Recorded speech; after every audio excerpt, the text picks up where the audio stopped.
This exercise is a squat with overhead pull apart. Band selection here can be the 12-inch kiddie band all the way up to the 12-inch Jaguar band. Band placement around the arms is the wrists. Band placement around the legs can be below the knees as you see here, above the knees or in both positions. Programming goal here is 2 to 3 sets of 12 to 15 repetitions. The goal here is to stabilize the shoulders while actively moving into the overhead position while going into a squat.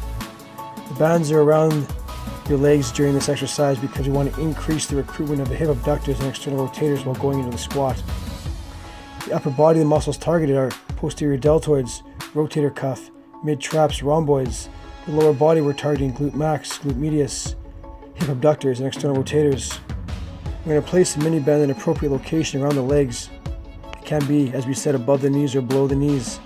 We're going to maintain good tracking with the ankle, knees, and hips. Push the hips out as we go into the squat.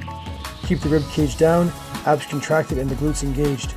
Beware of arching your back as you go into overhead position. Beware of lifting your heels as you descend into your squat.